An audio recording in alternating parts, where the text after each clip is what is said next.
The bass thrummed through my chest like a second heartbeat as I pressed myself against the velvet rope separating the main floor from the VIP section of Enigma. The exclusive nightclub pulsed with bodies and money, the kind of place where a single bottle of champagne cost more than my monthly rent. A place I had absolutely no business being in. "You're stalling," Carolina hissed in my ear, her perfectly manicured nails digging into my forearm. The champagne on her breath made me want to pull away, but I couldn't afford to. Not when 3 months of rent hung in the balance. My law textbooks were being held hostage in my tiny apartment, along with the electricity bill I couldn't pay and the notice of eviction taped to my door. 23 years old, drowning in student debt, working double shifts at the campus cafe that barely covered food. This was supposed to be my path out of poverty. Instead, I was 1 semester away from dropping out. I said I'd do it, I managed, my throat dry despite the vodka tonic sweating in my palm. The ice had long since melted, diluting the cheap alcohol to water. "I just need a minute." "You need 3,000 reais," Sophia chimed in from my other side, her voice carrying that particular cruelty of the casually wealthy. She and Carolina had been my roommates for 6 months, ever since I'd answered their ad for someone to split a 3-bedroom near the university. I should have known better. Girls who could afford that apartment didn't need a 3rd roommate. They wanted someone to look down on, someone exactly like me. The bet had been Sophia's idea, proposed over dinner at a restaurant where the cheapest entree cost more than I made in a day. "Kiss the scariest-looking man in the VIP section," she'd said, her eyes glittering with malice disguised as mischief. "Do it, and we'll cover your share of rent for 3 months. Don't do it, and you can pack your things by Monday." 3 months. Enough time to find a new place, or better yet, to pass my exams and land the legal internship I'd been interviewing for. Enough time to breathe. I looked through the frosted glass panels that separated the VIP area from the masses. The lighting was different there, softer, more golden, casting everyone in a warm glow that suggested money could buy even better skin. Men in expensive suits lounged on leather sofas, beautiful women draped over them like accessories. Bottles of premium liquor gleamed on mirrored tables.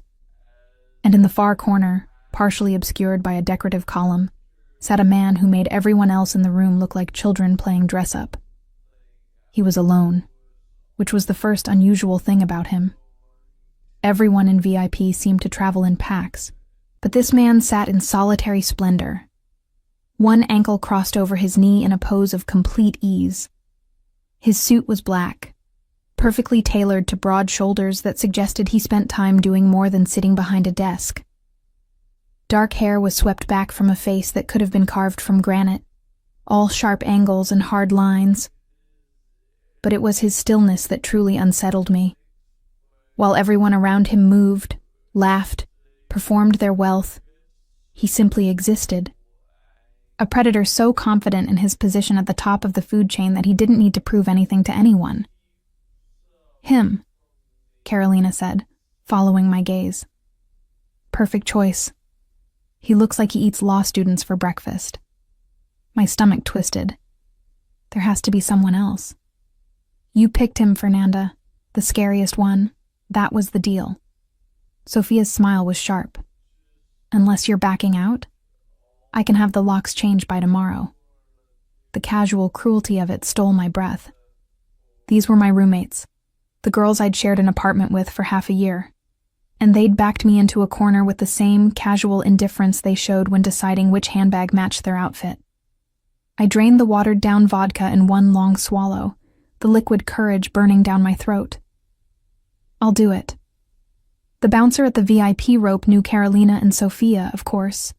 One flutter of their false eyelashes and we were being ushered through like royalty. The air was different here, cleaner somehow, as though even the oxygen was premium in this section. The music was still loud, but the acoustics were better, less assault and more immersion. My heart hammered against my ribs as we moved through the space. Up close, the wealth was even more intimidating. Every detail screamed money in a language I'd never learned to speak. Designer labels I recognized from fashion magazines I couldn't afford. Watches that cost more than cars. Women whose beauty was the kind that required professional maintenance. I didn't belong here. I was a fraud in my H&M dress, my hair styled at home instead of at a salon, my makeup from the drugstore. These people would smell the poverty on me like blood in the water. The man in the corner hadn't moved. As we drew closer, I could make out more details. A strong jaw with just a hint of stubble. Hands that looked equally capable of signing documents or breaking bones. A platinum watch on his left wrist that caught the light when he reached for his drink. Some amber liquor in a crystal tumbler. "Go on," Carolina whispered, giving me a small push. "Or we can leave now and you can start packing." I forced my feet to move. The plush carpet absorbed the sound of my steps, but I felt like I was making enough noise to wake the dead. My pulse pounded in my ears, nearly drowning out the music. What was I doing? This was insane. I should turn around, grab my things from the apartment, and figure something else out. But there was nothing else. I'd already worked every shift the cafe would give me. I'd already sold my laptop, my jewelry, everything of value I owned. I was out of options and out of time. I stopped 3 feet from his table. Up close, he was even more intimidating. Not just handsome, though he was that in a way that made my mouth go dry, but powerful, the kind of power that didn't need to announce itself. He didn't look up, didn't acknowledge my presence in any way, just sat there, perfectly still, perfectly controlled, radiating an authority that made me want to back away slowly. "Excuse me," I heard myself say, my voice embarrassingly small. Still nothing. Maybe he couldn't hear me over the music. Maybe he was ignoring me. Maybe I should take the hint and run. But 3 months of rent, 3 months of breathing room, 3 months to fix my life.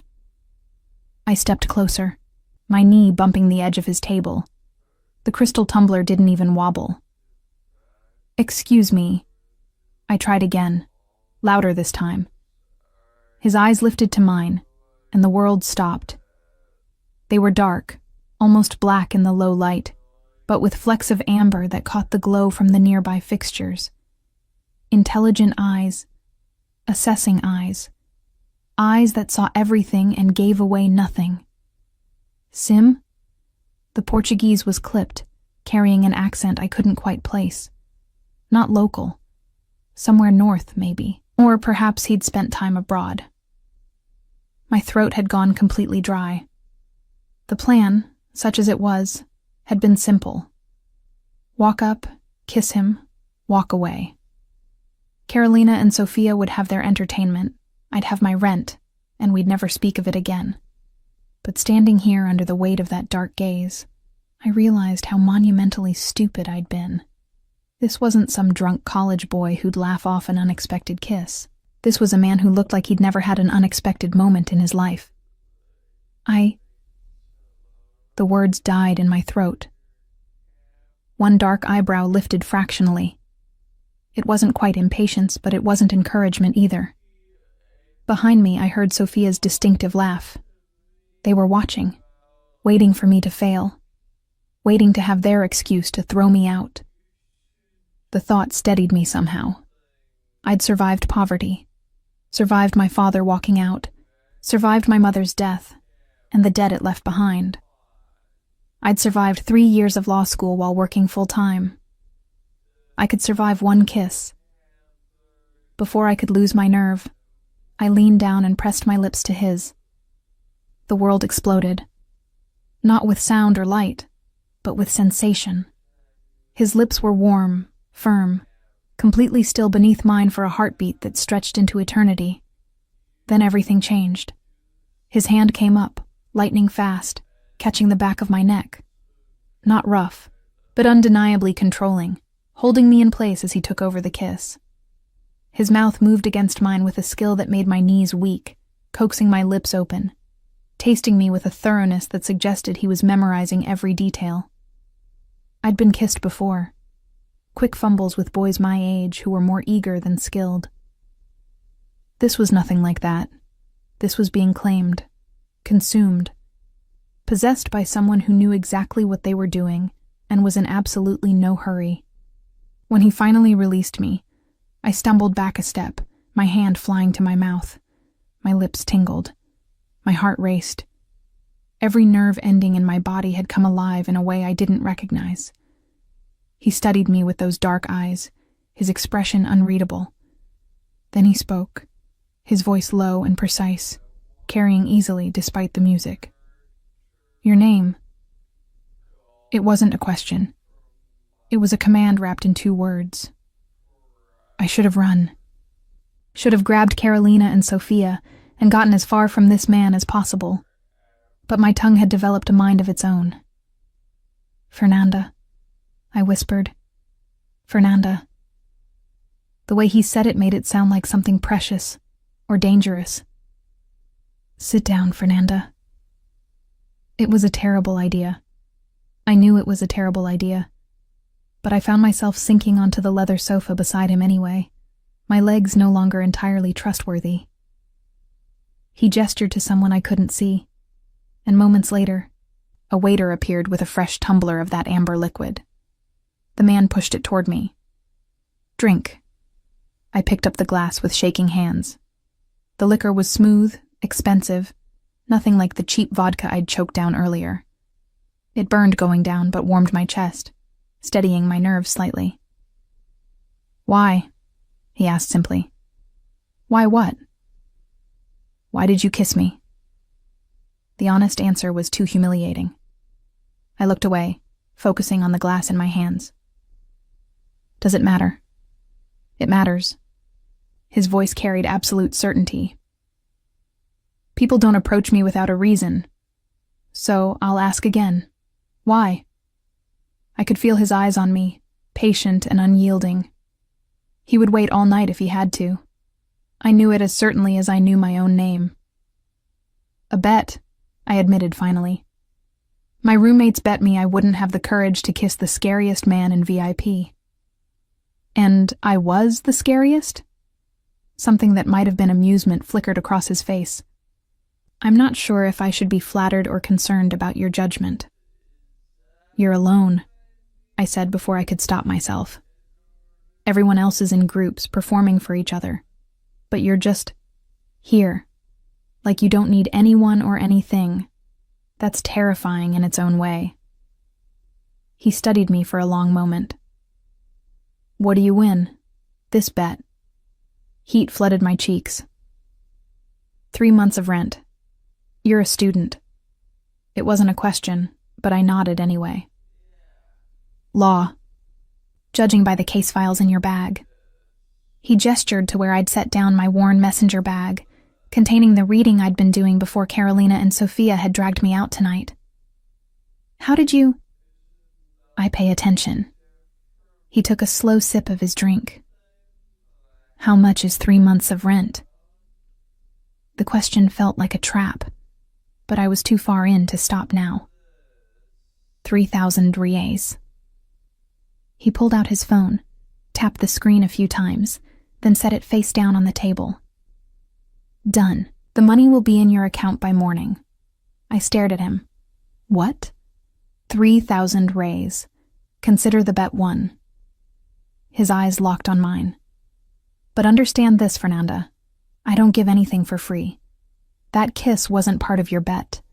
That kiss was theft. And now you owe me. Ice flooded my veins. I don't understand. You will. He stood, his height suddenly overwhelming. He had to be over 6 feet, broad-shouldered and powerful. Go back to your friends. Enjoy your victory, but know that I'll be collecting on your debt. When? The word escaped before I could stop it. His smile was slow and predatory. When I'm ready. What's your full name, Fernanda? Fernanda Oliveira. He nodded once, as though confirming something. Go, before I decide to collect tonight. I scrambled to my feet, grabbing my bag, but as I turned to leave, his voice stopped me. Fernanda. I looked back. I always collect my debts. Always. I fled back to Carolina and Sophia, who were practically vibrating with excitement. They peppered me with questions I couldn't answer, my mind still reeling from what had just happened. I'd won the bet. 3,000 reais would appear in my account by morning, he'd said. But I'd made a deal with a devil whose name I didn't even know. As we left the club, I glanced back once. He was watching me from his corner table, his expression unreadable. Our eyes met across the distance, and I felt it again. That sense of being seen, claimed, marked. I'd kissed him to solve a problem. I had no idea I'd just created a much bigger one. 3 days passed before I saw him again. 3 days during which I tried to convince myself it had been nothing more than a strange encounter, fueled by expensive liquor and bad judgment. The money had appeared in my account exactly as promised. 3,000 reais, transferred at 6:47 a.m. the morning after the bet, from an account belonging to Monteiro Holdings. No message, no explanation. Just the money and the memory of dark eyes promising that I owed him.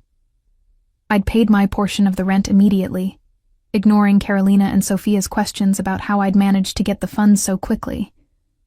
They assumed their intimidating friend had paid up out of amusement or pity. I let them believe it. Better that than the truth. That I'd somehow indebted myself to a man whose name I didn't even know. Life returned to its exhausting routine. Classes in the morning, shifts at Café Esperança in the afternoon, studying late into the night with instant coffee and determination. By the third day, I'd almost convinced myself that Monteiro Holdings was just some wealthy man who'd been entertained by a desperate law student's boldness and forgotten about me immediately after. I was wrong.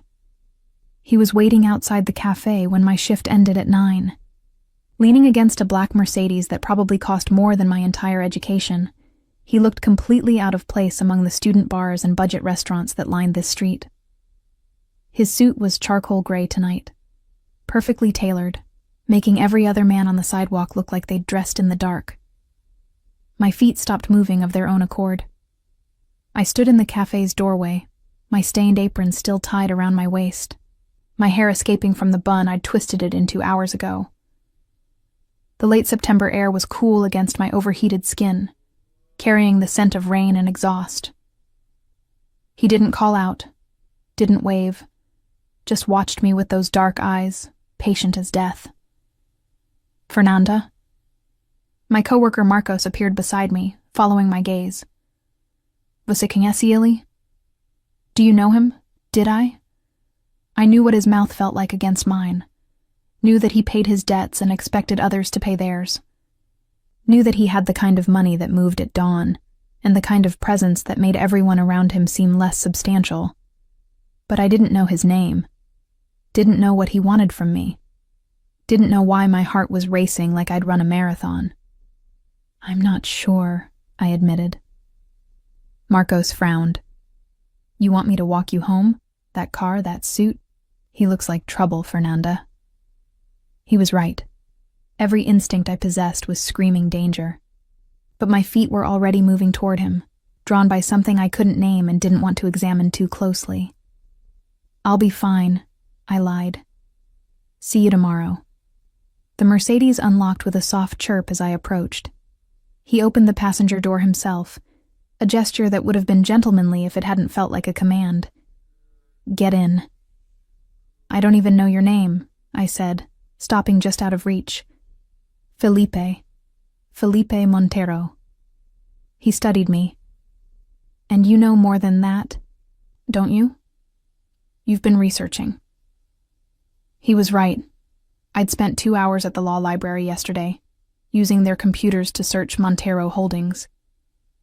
What I'd found had made my blood run cold. Felipe Monteiro, 34 years old, CEO of one of the largest import-export businesses in Brazil, with connections stretching from São Paulo to Rio to Salvador and beyond.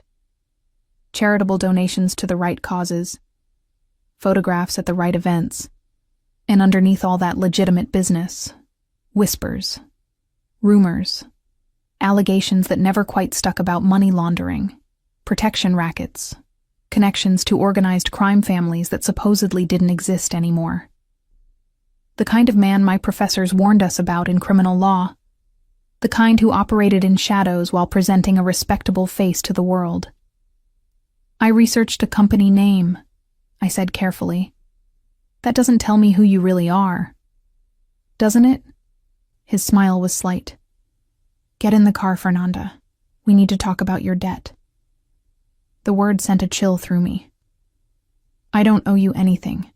You gave me money freely. I gave you money for a bet, but the kiss? His eyes darkened. That was taken without permission. That requires payment of a different sort. What do you want? My voice came out smaller than I intended. Dinner, tonight, you and me. That's it? Just dinner? To start, he gestured to the car again. I don't like to repeat myself, Fernanda. I should have walked away, should have gone back inside the cafe and called the police, though I suspected that would accomplish exactly nothing. Men like Felipe Montero didn't get touched by things as mundane as police reports. But curiosity warred with fear, and underneath both was something else. The memory of that kiss. The way he'd looked at me like I was worth seeing. Not just another piece of the furniture in his expensive world. I got in the car. The interior smelled of leather and his cologne. Something expensive and woody that made me want to lean closer. He slid into the driver's seat with fluid grace, and the engine purred to life like a contented cat. I'm still in my uniform, I protested as he pulled into traffic. I know what you look like, Fernanda. The clothes don't matter. We drove in silence through streets that grew progressively nicer, leaving behind the student district for areas where the buildings had security gates, and the cars parked outside cost more than I'd make in a decade. Finally, he pulled up to a restaurant I'd only seen in magazines, Celestino, where reservations were booked months in advance and the cheapest entree started at 200 rays. I can't afford this, I said flatly. You're not paying. He was already out of the car, coming around to open my door. I am. Consider it part of your debt repayment plan. Inside, we were greeted like royalty. The maitre d' recognized Felipe immediately, his professional composure cracking just slightly into genuine warmth. Señor Montero, your usual table is ready. His usual table was in a private alcove with a view of the gardens, secluded enough for conversation but positioned to see the entire restaurant. Strategic, I realized. A man like Felipe wouldn't sit with his back to a room.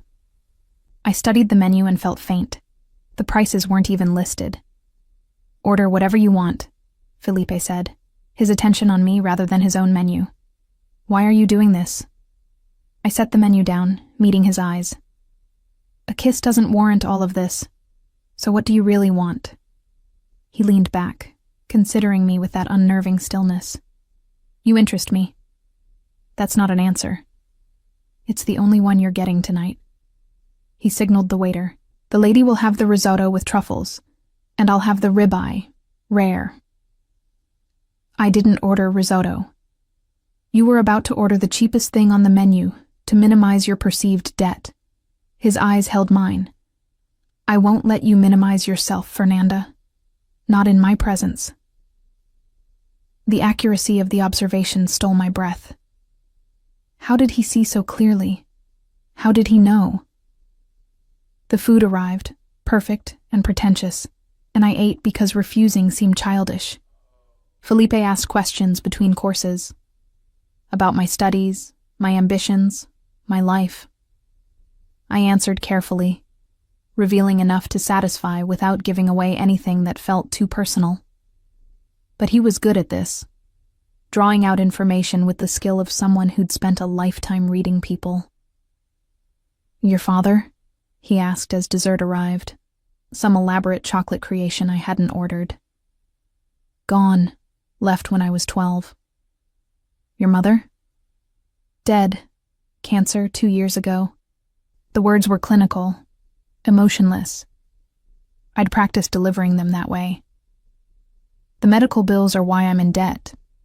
Something flickered in his eyes. No other family? No one. I lifted my chin. I'm used to taking care of myself. I can see that. He pushed the dessert toward me. But you're not alone anymore. Because of one kiss? I couldn't keep the skepticism from my voice. Because you're mine now. He said it with such simple certainty. That kiss sealed it, whether you meant to or not. My fork clattered against the plate. I'm not anyone's property. No, he agreed. You're not property. You're a debt. And I always collect what I'm owed. The drive back to my apartment was silent. My mind churned with everything I'd learned, everything I suspected. Felipe Montero was dangerous in ways I couldn't fully comprehend yet. But he'd been nothing but courteous tonight. Unsettling, yes. Possessive, absolutely. But not cruel. He walked me to my door despite my protests. This isn't necessary, I said. I decide what's necessary. His hand touched my lower back, warm through the thin fabric of my uniform. I'll pick you up Saturday at 8. Wear something nice. I have to study on Saturday. You'll study Friday instead. Not a suggestion, a statement of fact. You can't just... He kissed me. Right there in the hallway of my crumbling apartment building, he pulled me against him and kissed me with the same thoroughness as that first night. When he released me, I was breathless and furious and desperately wanting more. Saturday, he repeated. 8 o'clock. Don't make me come find you, Fernanda. Then he was gone, leaving me trembling in the hallway with the taste of him on my lips and the certainty that my life had just become infinitely more complicated. Saturday arrived too quickly and not quickly enough. I spent Friday buried in my textbooks, trying to convince myself that I could simply not be home when Felipe came to collect me, that I could ignore his command and return to my normal life. The fantasy lasted until Friday night, when a delivery arrived at my door. A garment bag and a velvet box, accompanied by a card in bold, masculine handwriting. Wear this. F. Inside the bag was a dress that made my breath catch. Deep emerald silk that would hug every curve before flowing to mid-thigh, with a neckline that was daring without being inappropriate. The kind of dress I'd never owned, never even tried on. The kind that cost more than my monthly food budget. The box contained shoes. Heels in black leather that were somehow both elegant and dangerous, with red soles that I recognized from fashion magazines. Louboutin. Easily 2,000 rays or more. I should have sent them back. Should have texted the number on his card. Yes, he'd included his number. Presumptuous bastard. And told him I wasn't some doll he could dress up and parade around. Instead, I hung the dress carefully in my closet and spent Saturday afternoon getting ready with a care I hadn't taken since my mother's funeral. He arrived at 8 exactly. I watched from my window as the Mercedes pulled up, Felipe emerging in a black suit that made him look like sin personified. My roommates were out, thank God, sparing me their questions and speculation. I met him at the door before he could knock, not wanting him inside my shabby apartment with its second-hand furniture and water-stained ceiling. His eyes traveled over me slowly, appreciatively. Perfect, he murmured, though I knew it would be. Where are we going? The opera. He offered his arm. Madame Butterfly. Have you seen it? I'd never been to the opera in my life. No. Good. I'll enjoy watching you experience it for the first time. The Teatro Municipal was breathtaking, all gilded architecture and velvet seats. Our box was private, positioned perfectly to see the stage while remaining somewhat secluded from the other patrons. Champagne waited for us, condensation beating on the crystal bottle. As the lights dimmed and the music began, I felt Felipe's hand find mine. Not demanding, just there. A connection that made my pulse quicken. The opera was beautiful and tragic, the story of love and betrayal cutting deeper than I expected. When the final notes faded and Butterfly's death scene concluded, I realized there were tears on my cheeks. Felipe's thumb brushed them away gently. "It affects you." "She gave up everything for him," I whispered. "Her family, her culture, her identity, and he abandoned her anyway." "Some men don't deserve what they're given." His voice was quiet. "I wouldn't abandon you, Fernanda. You don't have me to abandon." But the protest sounded weak even to my own ears. During intermission, we stayed in the box while others filed out to socialize. Felipe poured champagne, his movements practiced and sure. "Tell me about her," he said. "Your mother." The question surprised me. "Why?" "Because she made you who you are. I want to understand that." I sipped the champagne, gathering my thoughts. "She was a teacher. Elementary school. She loved it. Loved the kids." The words came easier than I expected. "When she got sick, she kept working as long as she could.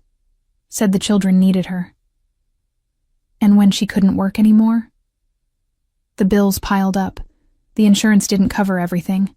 I took out loans, worked every hour I could, but it wasn't enough. By the time she died, I was drowning in debt." I met his eyes. "That's why I'm in law school, to fight systems that destroy people like her. To make sure other families don't face what we did." Something shifted in his expression. "You have fire in you, purpose. Most people in your position would have given up, dropped out, found an easier path. There is no easier path for people like me, just different forms of struggle. What if there was?" He set down his glass. "What if I could make all of that disappear? The debt, the exhaustion, the constant fear of falling behind." My heart stuttered. "Nothing comes for free. You've made that clear." "No, it doesn't." He leaned closer. "But what if the price was something you could bear? What if I offered you a deal, Fernanda?" "What kind of deal?" "Stay with me. Not forever, not even permanently if you don't want. But give me 6 months. 6 months where you're mine, my companion, my partner, visible at my side. In return, I'll pay off every real of your debt. I'll ensure you graduate. I'll give you everything you need to build the future you want." The offer was staggering, too good to be true. "Why would you do that?" "Because I want you." His honesty was brutal. "I've wanted you since that first kiss, and I'm a man who gets what he wants." "This is insane. We barely know each other." "So we'll get to know each other. 6 months, Fernanda. That's all I'm asking." "And at the end of 6 months, you're free to walk away, debt-free, degree in hand, with no obligations." His eyes held mine. "Or you can stay. That choice will be yours. And if I say no now," his smile was slight, "then we continue as we are. I'll pursue you, court you, wear down your resistance until you say yes. But this way is cleaner, honest, a business arrangement between two people who want different things, but can help each other get them. You'd have access to my life, my time, I'll have what you're willing to give," he interrupted. "I'm not interested in taking you by force, Fernanda. I want your willing participation, your genuine presence. That's worth more than any reluctant compliance." The second act was beginning, the lights dimming once more. I stared at the stage without seeing it, my mind churning with possibilities and fears. 6 months. Freedom from debt. A guaranteed degree. Everything I'd been fighting for, handed to me in exchange for spending time with a man who made my pulse race, and my instincts scream danger in equal measure. "I need to think about it," I said finally. "Of course." His hand found mine again in the darkness. Take all the time you need. But I could hear the confidence in his voice. He knew I'd say yes. Maybe I knew it too. After the opera, he drove me home through streets slick with rain that had begun during the second act. The rhythmic sweep of windshield wipers filled the silence. "Come to dinner tomorrow," he said as we pulled up to my building. "My house. Let me show you what I'm offering before you make your decision." "Your house?" "I want you to see how you'd live, what your life could be like." He turned to face me. "Make an informed choice, Fernanda. That's all I ask." The next evening, I found myself in Felipe's Mercedes again, driving through neighborhoods I'd only seen in magazines. The houses grew progressively larger, the walls higher, until we turned into a gated driveway that led to something that could only be called a mansion. Modern architecture of glass and concrete, positioned to maximize the view of the city below. Lighting that made the structure glow against the darkening sky. Security that was subtle but unmistakable in the cameras and the guard who waved Felipe through. Inside was even more impressive. Soaring ceilings, museum-quality art, furniture that looked like it belonged in design magazines. Everything was masculine but refined, powerful but tasteful. "You live here alone?" I asked, my voice echoing slightly in the vast space. "Mostly. I have staff who come during the day, but I prefer my evenings private." He led me to a dining room where the table was already set for two, candles flickering in the low light. "Sit. Dinner will be ready shortly." The meal was prepared by a private chef who appeared only to present each course before disappearing again. Every dish was perfection, the kind of food I'd only dreamed about. "This would be your life," Felipe said, watching me taste the wine he'd poured. "If you agree. Security, comfort, opportunity. All you'd have to do is be yourself and allow me to care for you." "Be myself and be seen as yours," I corrected. "Yes." He didn't deny it. "I won't pretend my motives are purely altruistic. Having you at my side serves my purposes as well.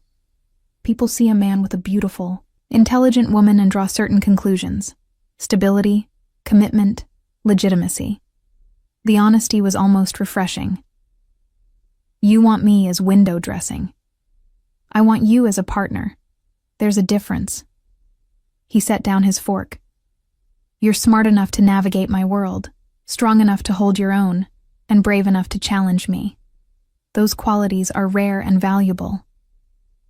After dinner, he showed me the rest of the house, a library that made my heart ache with longing. Floor-to-ceiling books, a rolling ladder, deep leather chairs perfect for reading, a home gym, a pool that overlooked the city lights, and a bedroom suite that was larger than my entire apartment. "This would be yours," he said, opening the door to reveal a space decorated in soft creams and golds. "Your sanctuary. I have my own room down the hall. I won't push for intimacy you're not ready to give." "And when I am ready?" The question escaped before I could stop it. His eyes darkened with heat. "Then I'll make sure you never regret it." We stood in the doorway of that beautiful room, the air thick with possibility. I should have said no, should have walked away from this dangerous man and his dangerous offer. But all I could think about was freedom, real freedom, not the illusion I'd been chasing with my minimum wage jobs and crushing debt. 6 months, I heard myself say. And at the end, I walk away free and clear, no matter what. 6 months, he agreed, starting now. He kissed me then, backing me into that room that would be mine, his mouth claiming me with a thoroughness that made my knees weak. When he finally pulled away, we were both breathing hard. "I should go home," I whispered. "Pack my things. Tomorrow. Tonight, stay here. Let me show you what you've agreed to." And God help me, I did. Moving into Felipe's house happened with the same efficiency that seemed to characterize everything in his life. Within 3 days, My meager possessions had been transported from the cramped apartment I'd shared with Carolina and Sophia to the stunning bedroom suite that was now mine. My roommates had been shocked when I'd told them I was leaving.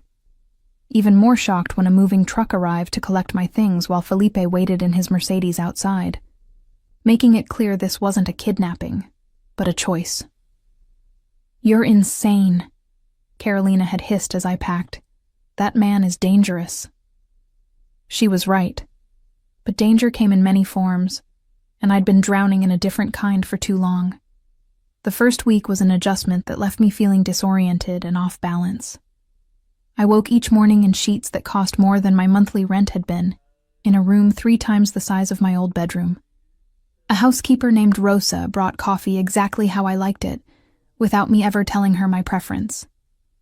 Breakfast appeared at whatever time I emerged, perfectly prepared, waste never mentioned. Felipe worked from home most days, conducting business from his study in rapid Portuguese and occasionally Italian. I continued my classes, but now a driver took me to campus in one of Felipe's cars, a less ostentatious sedan than the Mercedes, but still far nicer than anything I'd ever owned. "You'll draw attention," I'd protested the first morning. "Let them look." He'd been reviewing contracts at breakfast, reading glasses perched on his nose in a way that made him look distinguished rather than diminished. "You're mine now. People should know it." The possessiveness should have chafed. Instead, it wrapped around me like a warm blanket. For the first time in years, someone was taking care of me. Really taking care of me, not out of obligation or pity, but because he wanted to. He'd paid off my debts in the first week. Every single one. Student loans, medical bills, credit cards I'd maxed out buying my mother's medications. All of it, gone with a few transfers that probably didn't even register in his vast wealth. "You didn't have to do it all at once," I'd said, when he'd shown me the paid-in-full statements. Yes, I did. He'd pulled me onto his lap in his study, his arms coming around me with possessive ease. "I want nothing hanging over you. No weight, no fear. Just freedom to be exactly who you are." And who am I? Mine. He'd kissed my neck, the stubble on his jaw scraping pleasantly against my skin. "My Fernanda, my brilliant, stubborn, beautiful law student who challenges me at every turn."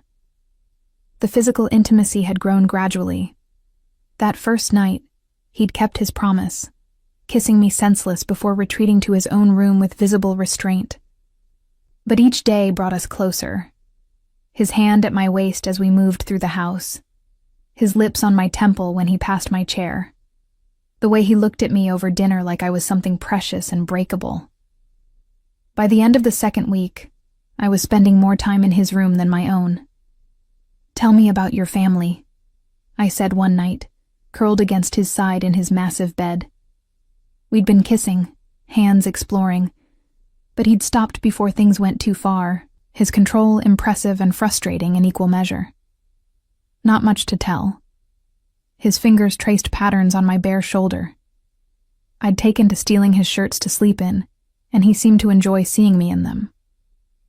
My father built the business from nothing. Import-export, exactly as legitimate as it needed to be. And the rest? The rest was survival, protection, insurance for when legitimate channels failed us.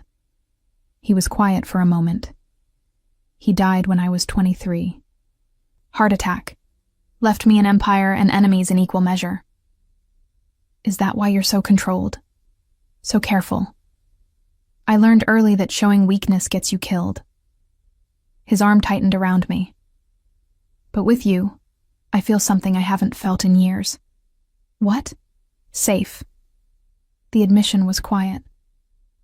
Like I can breathe without calculating every move 3 steps ahead. I lifted my head to look at him.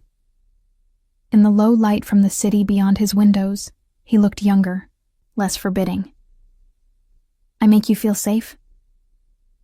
You make me feel human. He cupped my face. Everyone else wants something from me. Power, money, connections, access. But you? His thumb brushed my lower lip. You just want me to stop being so controlling and let you make your own coffee in the morning. I laughed despite myself. We'd had that argument just yesterday. Your housekeeper makes perfect coffee. But you like the ritual of making it yourself. I understand that now. He kissed me softly. I'm learning you, Fernanda. All your preferences and quirks and stubborn independence. And I'm adjusting. That must be hard for you, adjusting. Everything worthwhile is hard. His hand slid into my hair. But you're worth it. The third week brought new complications. Felipe had a business dinner he needed to attend. Some gathering of wealthy businessmen and their wives to discuss charitable foundations and make connections that had nothing to do with charity. I need you with me, he'd said over breakfast, as my companion. I don't have anything appropriate to wear to something like that. His smile had been knowing. I've taken care of it. The dress that appeared in my room that afternoon was a masterpiece. Midnight blue silk that hugged my body before flowing to the floor, with a slit that went higher than I was comfortable with, but Felipe definitely appreciated. Jewelry followed. Diamonds that were probably real and definitely expensive. I can't wear these, I'd protested when he fastened the necklace around my throat. What if I lose them? Then I'll buy you more. He'd turned me to face the mirror, standing behind me with his hands on my waist. Look at yourself, Fernanda. You're stunning. The woman in the mirror was unrecognizable. Polished, elegant, expensive. Everything I'd never been. I don't belong in your world, I whispered. You belong wherever I put you. His voice was firm. And tonight, you belong at my side. The dinner was held at a private club I'd only read about, where membership cost more than most people made in a year. I clung to Felipe's arm as we entered, hyper-aware of the eyes tracking us, the whispered speculation. He introduced me to men whose faces I recognized from business magazines, women who assessed me with the precision of jewelers examining a stone. I smiled, made polite conversation, and tried not to feel like a fraud. You're doing perfectly, Felipe murmured during a rare moment of privacy. They're all wondering where I found you. And what do you tell them? That you found me. His hand settled possessively on my lower back. That you walked into my life and changed everything. It wasn't entirely untrue. That kiss had changed everything, set in motion a chain of events that had transformed my entire existence. Halfway through dinner, a woman approached our table. Beautiful in that carefully maintained way wealthy women achieved, probably in her early 40s, with ice in her eyes. Felipe. Her voice was cultured Portuguese with French undertones. I heard you'd found a new companion. How quaint. Felipe's expression didn't change, but I felt him tense beside me. Isabella, I didn't realize you were in São Paulo. Just visiting. Her gaze raked over me dismissively. Aren't you going to introduce us? Fernanda Oliveira. This is Isabella Cardoso, an old acquaintance. The way he said acquaintance suggested they'd been much more. Isabella, Fernanda is my guest? Isabella's smile was sharp. How long do your guests usually last, Felipe? 3 months? 6? Careful. His voice dropped to that dangerous quiet. You're being rude. I'm being honest. She leaned closer. Don't get too comfortable, querida. Men like Felipe don't settle down. They collect beautiful things for a season, then move on to the next shiny object. The words stung, probably because they echoed my own fears. But before I could respond, Felipe stood, his hand finding mine. We're leaving. Not angry, just done. Enjoy your evening, Isabella. In the car, silence stretched between us. I stared out the window, processing what had just happened. She was your lover, I said finally. Not a question. Years ago, before I knew better. He kept his eyes on the road. She means nothing now. But she's right, isn't she? This is temporary. 6 months, and then I leave. He pulled the car over abruptly, turning to face me. 6 months was the deal. But that doesn't mean I want you to leave. What are you saying? I'm saying that somewhere between that first kiss and right now, this stopped being about debt and deals. His hand cupped my face. I want you, Fernanda. Not for 6 months. Not as a temporary companion. I want you. For how long? As long as you'll let me have you. He kissed me then, deep and desperate. Stay. Not because of our agreement, but because you want to. Because this thing between us is real. Felipe, don't answer now. Just think about it. He pulled back onto the road. But know that I'm falling for you. Have been since you walked up to me in that club and stole a kiss like you had every right to it. We didn't speak for the rest of the drive. But that night, when he walked me to my room and turned to leave, I caught his hand. Stay, I whispered. Not in your room. Here, with me. His eyes darkened with heat and something deeper. Fernanda, if I stay, I know what I'm asking. I pulled him inside, closing the door behind us. I want this. I want you. What happened next was a claiming in the truest sense. He undressed me slowly, reverently, worshipping every inch of skin he revealed. When he finally made me his, it was with a thoroughness that left me gasping and trembling, my fingers digging into his shoulders as pleasure crashed over me in waves. Afterward, wrapped in his arms with our heartbeats gradually slowing, I realized the truth. 6 months had been a lie from the beginning. I wasn't leaving. Couldn't leave. Somewhere along the way, I'd fallen completely and irrevocably in love with Felipe Montero. And from the way he held me, possessive even in sleep, I suspected he knew it. 3 months into our arrangement, I discovered the full extent of Felipe's world. It started innocuously enough. I was in his study, searching for a textbook I'd left there, when I knocked over a stack of files. Papers scattered across his desk, and as I gathered them, certain words caught my eye.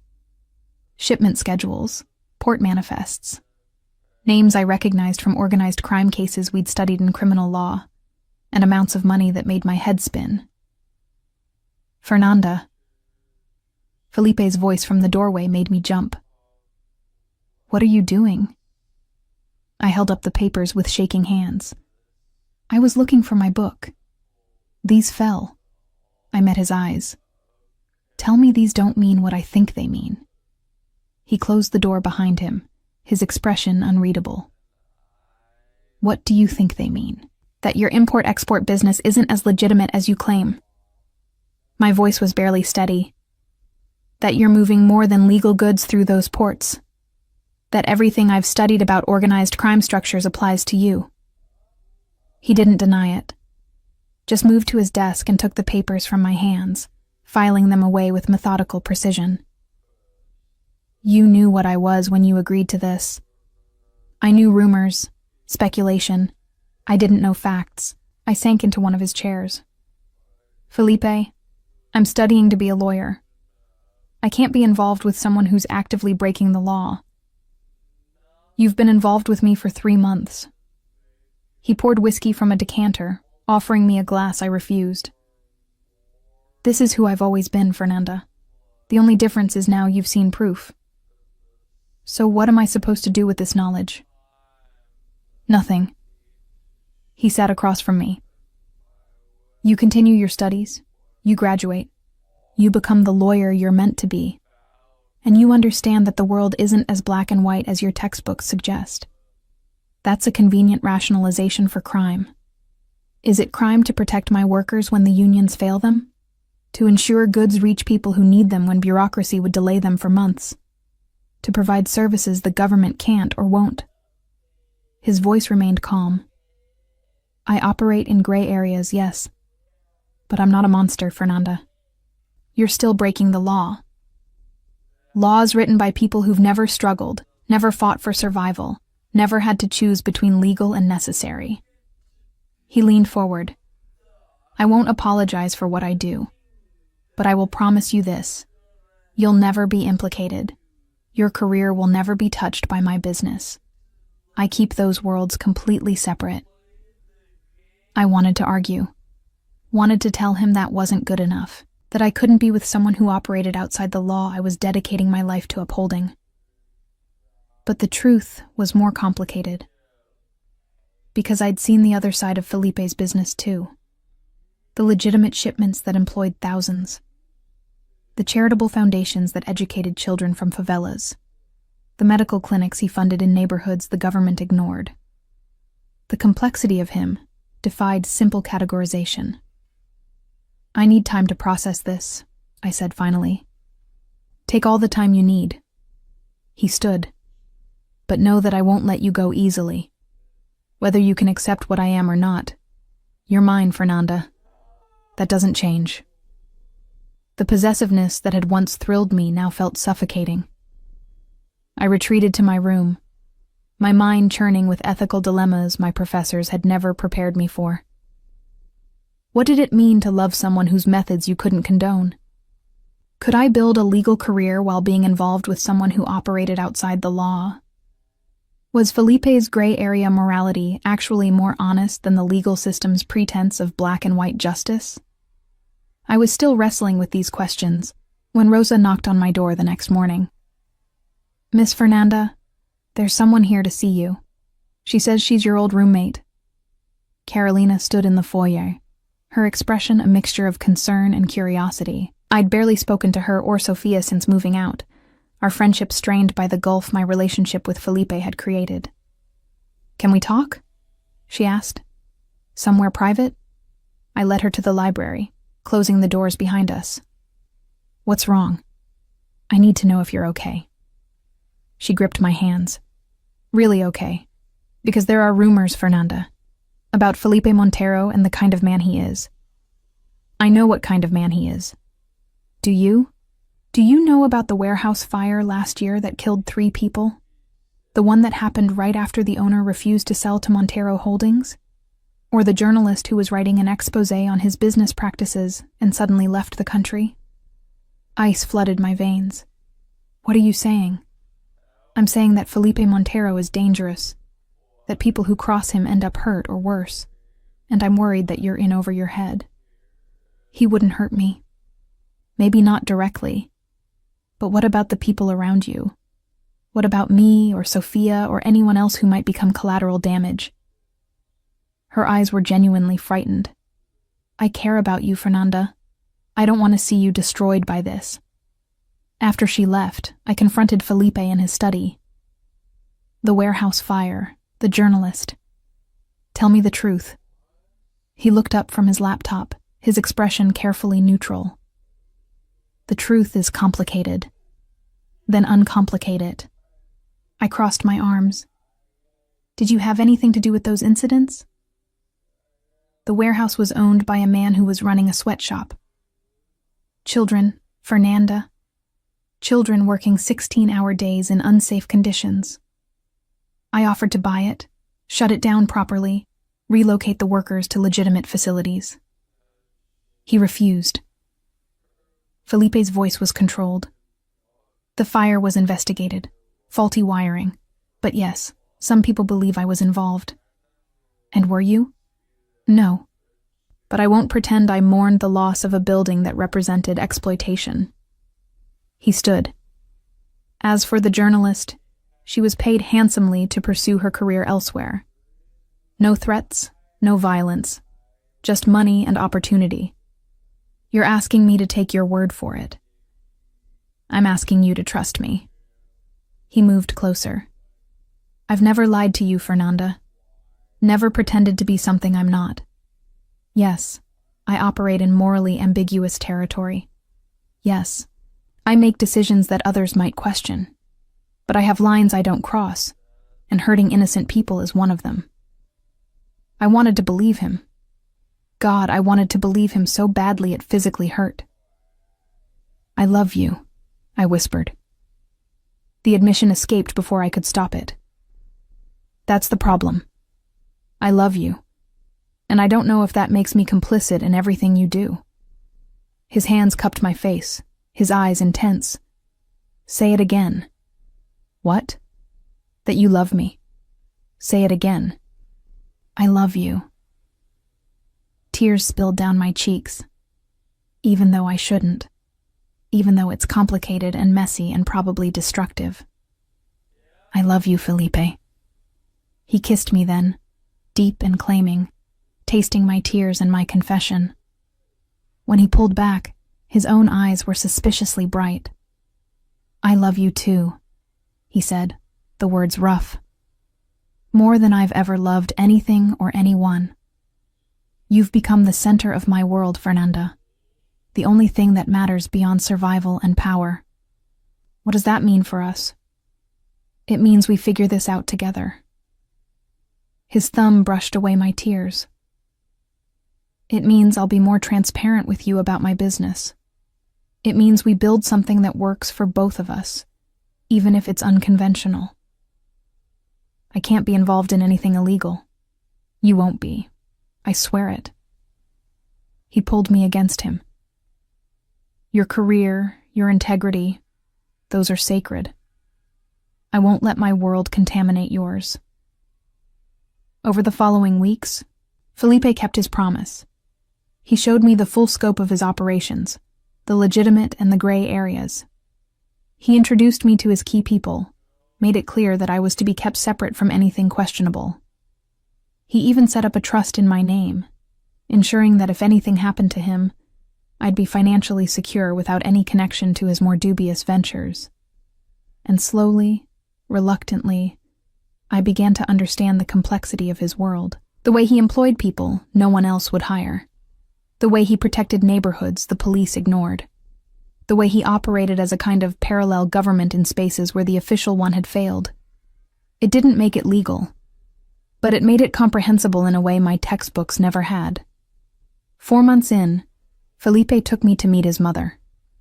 Donna Sofia lived in a beautiful estate in the countryside. Surrounded by gardens, she tended herself despite having staff who could do it for her. She was elegant and sharp-eyed, assessing me with the precision of someone who'd spent a lifetime reading people. So, you're the one who's tamed my son, she said over lunch, her Portuguese carrying the same northern accent as Felipe's.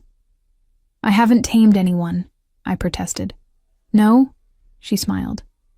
He calls me 3 times a week now. He used to call once a month. He's talking about the future, about building something beyond just business. That's you, querida. You've given him a reason to think beyond survival. Did you know? I asked quietly. What he does? I know what my husband did, what my son does. Her eyes were sad but clear. I don't approve of all of it, but I understand why. When you're excluded from legitimate power structures, you build your own. It's not right, but it's real. How do you live with it? By loving him anyway. By being the person he comes home to when he needs to remember his humanity. And she reached across the table to squeeze my hand. That's your role now, if you choose to accept it. To be his conscience, his anchor, his reason to be better than he has to be. The weight of that responsibility settled on my shoulders. But looking at Felipe across the garden where he was taking a business call, I realized I'd already accepted it. Somewhere along the way, his redemption had become tied to my own. That night, as we drove back to the city, Felipe's hand found mine. My mother likes you. How can you tell? She called you querida. She only does that with family. He brought my hand to his lips. And she's right. You have tamed me, Fernanda. Made me want things I never thought I could have. A real relationship. A future. Maybe even... He stopped. But I knew what he'd been about to say. Maybe even a family. The thought should have terrified me. Instead, it filled me with a longing so intense it stole my breath. 5 months in, I realized I was in too deep to ever surface. Felipe Montero, with all his complications and contradictions, had become my world, and I was about to become his wife. The proposal happened on a random Tuesday, in the most Felipe way possible, without warning and with absolute certainty. I was studying for my final exams, sprawled across his bed in one of his shirts and my reading glasses, when he walked in and simply said, "Marry me." I looked up from my constitutional law textbook. "What?" "Marry me, Fernanda." He sat beside me, taking the book from my hands. "Not because of our agreement, not because it makes strategic sense, because I love you, and I want you to be mine legally, permanently, irrevocably. We've only been together 5 months. I knew after the first kiss." His hand cupped my face. "Everything since then has just been confirmation. Say yes." "You're insane." "Say yes anyway." I should have asked for time. Should have pointed out all the logical reasons this was too fast, too complicated, too everything. But all I could think about was how much I loved this man, how completely he'd changed my life, how the thought of leaving him in 1 month when our agreement ended made me physically ill. "Yes," I whispered. "Yes, I'll marry you." His kiss was claiming and celebratory, rolling me beneath him on the bed as he proceeded to show me exactly how happy my answer had made him. The ring appeared the next morning. A stunning emerald-cut diamond that probably cost more than a small house, flanked by smaller stones and set in platinum. It fit perfectly, because of course Felipe had somehow determined my ring size without me knowing. "We'll marry quickly," he said over breakfast, sliding legal documents across the table. 2 weeks. I've already arranged everything." 2 weeks? "Felipe, that's necessary." His expression turned serious.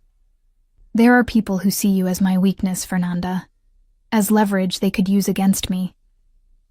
Once you're my wife, you're protected by every alliance I've built, every obligation that binds my world together.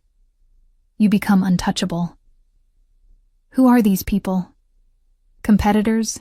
Enemies? It doesn't matter." He took my hand. "What matters is that I won't risk you. Marriage provides protection that girlfriend status doesn't." The wedding planning happened with the same efficiency as everything else in Felipe's life. A designer came to the house with dresses. A wedding planner materialized with venue options. We chose a private ceremony at his mother's estate, intimate and beautiful. Invitations went to a carefully curated list of family and allies. My own guest list was pathetically short. A few classmates. Marcos from the cafe. No family because I had none left. "You have me now," Felipe said when he saw my sad little list. "And my family. You'll never be alone again." The words should have comforted me. Instead, they highlighted how completely my life had merged with his. I had no independent existence anymore, no safety net that didn't include him. "Having second thoughts?" he asked, reading my expression. "Just nervous." I forced a smile. "It's a big step. The biggest." He pulled me into his arms. "But we're taking it together. You and me, Fernanda. Building something that's ours." A week before the wedding, everything went wrong. I was in the library when I heard raised voices from Felipe's study. Curious and concerned, I moved closer, pressing my ear to the door. "Threatening her is off limits." Felipe's voice was cold with fury. "I've made that clear." "Then perhaps you should reconsider this marriage." An unfamiliar male voice, laced with menace. "Your attachment to this girl makes you vulnerable, Felipe. Weak. Careful, Vicente. You're close to crossing a line you won't survive crossing." "Am I? Or are you so besotted with your little law student that you've forgotten how our world works?" Papers rustled. "Break it off. Send her away. Prove you're still the man who built this empire, and not some lovesick fool who'll destroy everything for a woman." The sound of furniture scraping. Movement. Then Felipe's voice, deadly quiet. Get out. And understand this. If anyone touches her, if anyone even frightens her, I'll burn your organization to the ground and salt the earth behind me. She is mine. That makes her sacred. Spread the word. Footsteps approached the door. I barely made it back to the library before Vicente emerged, an older man with cruel eyes, who looked at me with undisguised contempt as he passed. Felipe found me 10 minutes later, my hands shaking as I pretended to read. You heard, he said, not a question. Who was that? No one you need to worry about. He knelt before me, taking my cold hands in his warm ones. I meant what I said, Fernanda. I'll protect you with everything I have. Maybe Vicente is right. Maybe I make you weak. No. His voice was fierce. You make me strong. Give me something worth fighting for beyond just power and survival. Don't let scared old men dictate our lives. I'm frightened, Felipe. The admission was barely audible. Not of you, but of your world. Of the people in it who see me as a liability instead of a person. Then we change their perception. He stood, pulling me up with him. We marry. We show united strength. And we make it clear that threatening you means going to war with me. And if they choose war, his smile was cold, then I'll win. I always do. The wedding day arrived wrapped in golden October sunshine. Dona Sofia's estate was transformed with white flowers and silk draping, intimate and elegant. I dressed in a gown that made me feel like a princess. Ivory lace with a flowing skirt and a neckline that was both modest and devastating. As I stood at the end of the aisle, watching Felipe wait for me in a black tuxedo that made him look like sin and salvation combined, I realized something profound. This wasn't capitulation. It wasn't surrender. It was choice. I was choosing this man, this complicated, dangerous, devoted man, choosing his world with all its moral ambiguity, choosing to be the person who anchored him to his better nature. And he was choosing me. Really choosing me. Not for strategy or convenience, but because somewhere between that first stolen kiss and this moment, we'd fallen irrevocably in love. I walked down the aisle to him, my hand steady, my heart full. You look like an angel, he whispered as I reached him. I'm not, I whispered back. I'm just a woman who loves you. That's all I need you to be. The ceremony was short and perfect. We spoke vows we'd written ourselves, his promising protection and devotion, mine promising partnership and loyalty. When he slid the platinum band onto my finger, I felt something settle deep in my soul. This was right. Against all logic and reason, this was exactly right. I now pronounce you husband and wife, the officiant said with a smile. You may kiss your bride. Felipe's kiss was tender and claiming, a promise and a completion. The small gathering applauded, but I barely heard them. The world had narrowed to this man, this moment, this choice. At the reception, he pulled me close for our first dance as husband and wife. No regrets? He murmured against my hair. None. I looked up at him.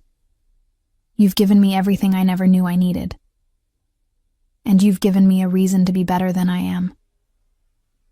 His arms tightened around me. I'll spend the rest of my life being worthy of you, Fernanda Montero. Fernanda Montero, I repeated, testing the name. That's going to take some getting used to. You have a lifetime to adjust. He smiled. Our lifetime. Together.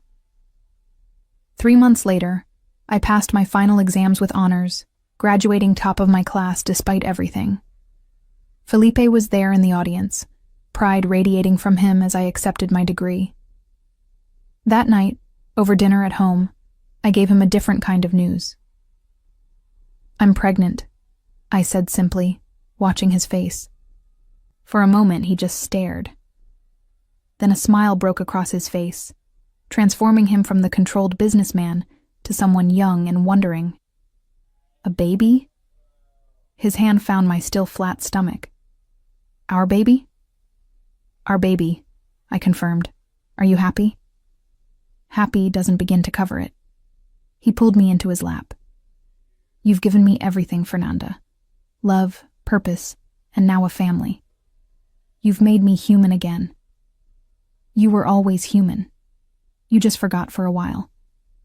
6 months later, our daughter was born.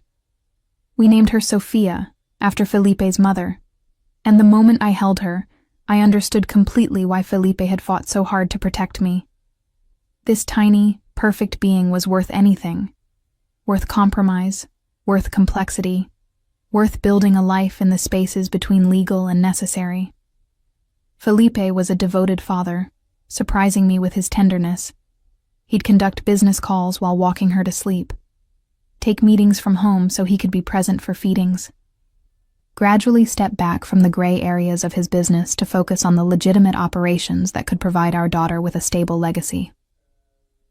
She's changed everything, he said one night as we watched her sleep. Made me want to be the man you both deserve. You already are. I leaned against him. Complicated, yes, but good where it counts. Looking back on that night at Enigma, on the bet that had changed my life, I marveled at the journey. I'd walked up to the scariest man in the room and stolen a kiss. And he'd stolen my heart in return, claiming me so completely that I'd never wanted to be free. We built a life together, messy, unconventional, but undeniably ours. He protected me. I challenged him. Together, we created something neither of us could have built alone. I was Fernanda Montero now, wife to a complicated man, mother to a beautiful daughter, and exactly where I'd always been meant to be, in his arms, in his world, in his heart, forever.